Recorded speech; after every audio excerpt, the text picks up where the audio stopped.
Hi అండి, అందరికీ నమస్కారం. ఈరోజు మన ఛానల్లో పెసరట్టు ఎలా చేయాలో తెలుసుకుందాం. దానికి కావలసిన పదార్థాలు చూసేద్దాం, ఒకసారి వచ్చేయండి. ముందుగా పొట్టు తీసి పెట్టుకున్న ఆనియన్స్ 2, కొత్తిమీర, చిన్న అల్లం ముక్క, 5-6 పచ్చిమిర్చి, చిటికెడు పసుపు, 1 స్పూన్ జీలకర్ర, తగినంత ఉప్పు, రాత్రంతా నానబెట్టుకున్న పెసళ్ళు, బియ్యం. చూశారు కదండి. ఇప్పుడు వీటన్నిటిని మనం నైస్గా మిక్సీ పట్టుకుందాం. ముందుగా రాత్రంతా నానబెట్టుకున్నటువంటి బియ్యము పెసళ్ళు మిక్సీలోకి వేద్దాం. ఆ తర్వాత సన్నగా తరుక్కున్న 1 ఆనియన్, 1 స్పూన్ జీలకర్ర, 1 చిటికెడు పసుపు, 1 చిన్న అల్లం ముక్క, 5-6 పచ్చిమిరపకాయలు, రుచికి తగినంత ఉప్పు, ఫైనల్గా సన్నగా తరుక్కున్న కొత్తిమీర.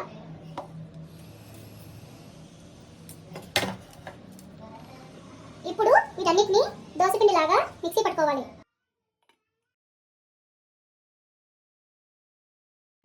చూశారు కదా, పెసరట్ల పిండి రెడీ అయిపోయింది. చూడండి, ఈ కన్సిస్టెన్సీలో పెసరట్ల పిండి ఉండాలి. అప్పుడే మనకు పెసరట్లు క్రిస్పీగా వస్తాయి. పెసరట్ల పిండి మాత్రమే ఉంటే సరిపోదు కదా, దాంట్లోకి చట్నీ కూడా కావాలి. మనం ఇప్పుడు దాంట్లోకి చాలా రుచిగా ఉండే కొబ్బరి చట్నీ చేసుకుందాం.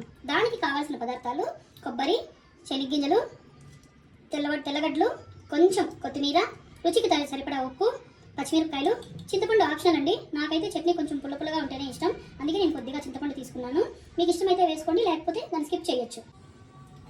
చూశారు కదా, శనగగింజలు, కొబ్బరి, పచ్చిమిర్చి ఇలా వేయించుకొని పక్కన ఉంచుకోవాలి. తర్వాత వీటిని మిక్సీ పట్టుకోవాలి. చట్నీ మనం మిక్సీ పట్టుకున్నామండి. ఇప్పుడు దీనికి పోపు వేసుకుందాం. ఫస్ట్ స్టవ్ మీద కడాయి పెట్టి కొద్దిగా ఆయిల్ వేసుకొని కొన్ని సాసవులు, కొంచెం జీలకర్ర,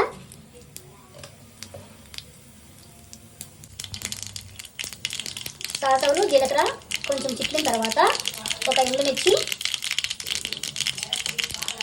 కొద్దిగా కరివేపాకు. ఇప్పుడు ఈ పోపుని చట్నీలోకి వేసుకుందాం. అంతే అండి, ఎంతో టేస్టీగా ఉండే చట్నీ, కొబ్బరి చట్నీ రెడీ అయిపోయింది. ఇప్పుడు పెసరట్టు వేసుకుందాం.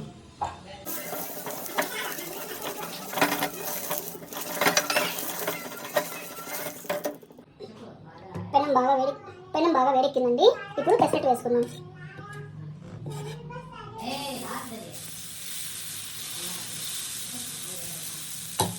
దాని మీద సన్నగా తరిగిన ఉల్లిపాయలు వేసుకుందామండి.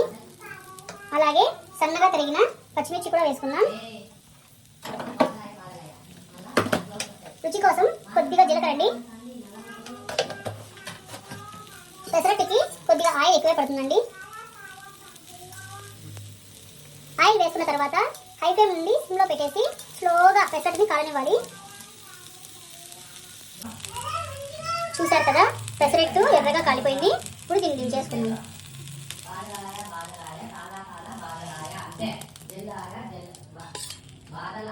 చూశారు కదండి, వేడి పెసరట్టు రెడీ అయింది. ఇప్పుడు దీంట్లోకి కొబ్బరి చట్నీ వేసుకొని తినేద్దాం. చూశారు కదండి, వేడి పెసరట్టు కొబ్బరి చట్నీ రెడీ అయింది. మీకు ఈ రెసిపీ నచ్చినట్లయితే మా ఛానల్ని లైక్, షేర్, సబ్స్క్రైబ్ చేయండి. నెక్స్ట్ వీడియోలో కలుద్దాం. Bye bye.